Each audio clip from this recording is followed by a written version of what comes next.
There's a 19-year-old college student from Queens who was handcuffed and arrested in New York for shopping while black at a Barneys on Madison Avenue.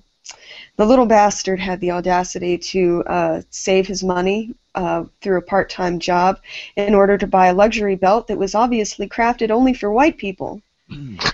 So back in April, Trayon Christian, and I'm only going to say this once, but it's a little weird that he's one letter away from Treyvon.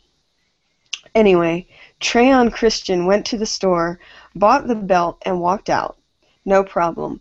But he walked about a block away before he was stopped by police and questioned about how a young black man such as himself managed to afford such an expensive belt.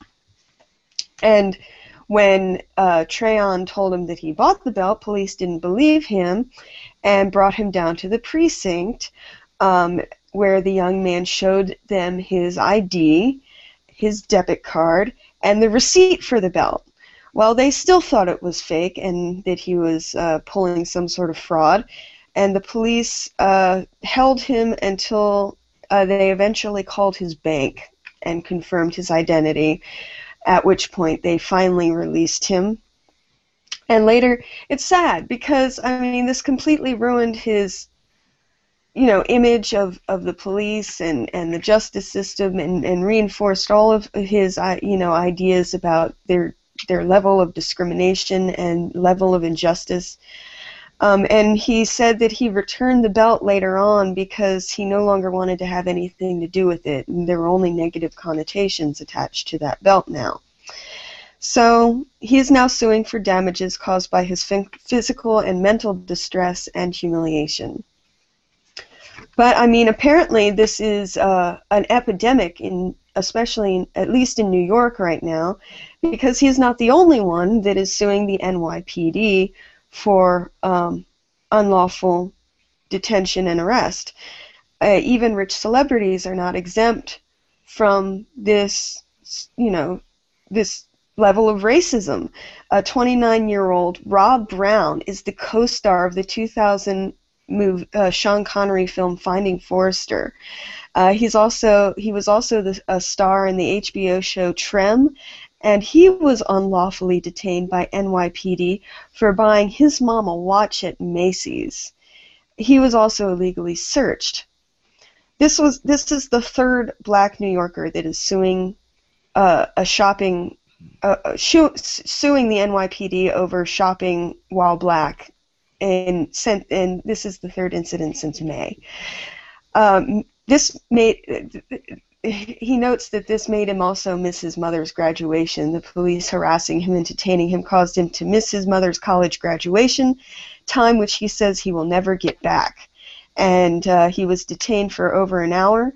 And he was also told, just like Trayon, that his ID was fake and that there was no way that a black man such as him could afford to buy such an expensive watch. So, I mean, there you go. Rich or poor, there's no escaping the racism in this country. Even some place that's supposed to be open-minded, like New York City, you still have the NYPD harassing black people for buying expensive white people things. No, Ree. We have a black president. What are you talking about? This is post-racial America. What are you talking about? Being serious. That was me not being serious. Okay, calm down. Being serious though. How much was that belt anyway? It's $350. I know, the price of the belt was ridiculous. The price of the belt was ridiculous, but, Okay, look, it's New York, so pretty much everything is ridiculous. But that just seems way ridiculous. But that's not really even the point. Right. The point is that, okay, kid buys a ridiculous belt. He saves up his money, working hard, buys this belt, which he's completely entitled to do, and then he gets shaken down like he's some sort of thug. Ironically, I think the people that are thugs in this situation was the NYPD. That's classic thug behavior right there. Where'd you get that? That looks pretty fancy there, boy. Yeah, there's no way you could afford that. I mean, how insulting Yeah, is there's that? no How way a how young many? black man could afford that. Mm-hmm. Like, Yeah, I exactly. have a job and I save money. How many white people do they make a habit of harassing as they come out of wealthy, Madison Avenue stores and say, "Hey, how did you manage to afford that?" My guess is about zero. Yeah. Look, it's something like it's something that doesn't happen to people like me and you and Daniel. That stuff doesn't happen to us, and it's and I know the kind of comments that we're probably gonna get on this video later on. Oh, you guys are just racism. You guys are just blowing up a couple of instances. That's not racism. No, that's racism. Yeah, that's It's flat definitely out. racism. That's what we mean when we talk about institutional racism. And Because and they the and they have to. NYPD is an institution, Mhm. and they are And racial profiling people. And yes, that particular Barneys is where that kid got the belt. That had some problems with fraud. I understand that. But you're racially profiling people because you've had instances of fraud before. It's just as equally likely that a white person could have done that, or a Latino person, or anybody else. Fraud doesn't right. know race. And Anybody can even fraud. and even if a white person had been stopped, do you think that they would have shown their ID and their receipt and their debit card and still been called a fraud? Right, shouldn't a receipt be enough? It should. Theoretically, yes. And he had the receipt, and look, the person that was at the counter, the cashier, no problem.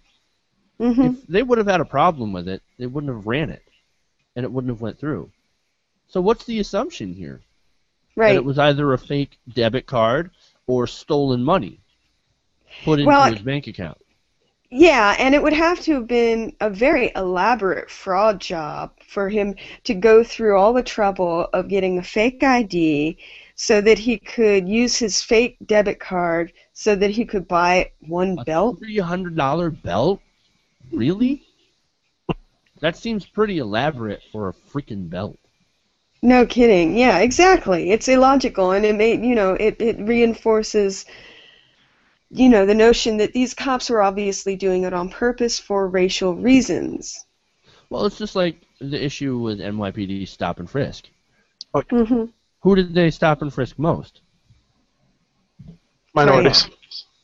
Of It's pretty course. obvious. Yes, they targeted minorities for the stop and frisk program, and Mayor Bloomberg, he'll sit there and defend it, but to me it seems like a rather racist policy. Yeah, And it's a he's like, terrible no, it's policy. not racist. Of course not. We're doing it to everybody. We're just doing it disproportionately to black people. Right. Then it's racist if Yeah. it's disproportionately to black people. Like, I don't know. I don't think people quite understand what racism means. I don't think Stop people and quite frisk get is a it. horrible idea. You can't give police free rein to just, oh, if someone doesn't look right, you can just stop them on the street and pat them down. That's not right. That's unlawful search and seizure. Yeah, They that's a shouldn't be allowed to violation of do our that. Fourth Amendment rights. Absolutely. And to go to the celebrity that was also discriminated against. I mean, that's also really sad. But I never heard of any of the shows that he was in. I'm just Right, but it throwing just that goes out to there. But show it you, doesn't make it right. right, but it just goes to show you that It can money happen to has people that have not, money. yeah, definitely. You're not protected if you're black just because you have money. I mean, Oprah was harassed, it was in another country, but she was harassed not long ago by someone who obviously somehow doesn't know who Oprah is. Right. Who the fuck doesn't know who Oprah is? But, yeah. Like, I'm not going to sit there and defend Oprah because there are some things that I definitely disagree with her, but I don't think she should have been treated like that. I don't think anybody should be treated like that. It's just, it's stupid. It's counterproductive. I mean, Right. I remember she was going to buy like some $2,300 purse or something like that. Something Yeah. insane. She's like, and she wanted them to show her, the purse. Oh, I'm interested in this. You can't afford that. How do Yeah, you the know? clerk was like, "Oh, I think that's too expensive for you. Why don't you try this one over here?" Uh, Why don't you and try this bargain bin right here? That's more in your price range. right, Not only is that's incredibly condescending for one. I mean, I couldn't imagine being treated like that. I mean, I could if I like wore a potato sack or something like that. Tried going into right, a store to buy, something expensive, but I know that unless I really, really tried, I wouldn't get treated like that. right. Of course not. And none of us would be treated like that. So it's just, look, this is crazy. Yes. Welcome to America, where there's a lot of people still treated like second or third class citizens. And it goes back to, I think, a bubble mentality. A lot of white people don't realize that this goes on. Right. They don't see the stuff like this happen. And Of so, course. they're insulated from this. And it really leads to kind of a I don't know, just a cognitive dissonance, I guess. And none Yeah. of us, really knows what it's like to be an African American living in America. We like to think that we're good people, and we like to think that, that kind of stuff doesn't happen, but it does.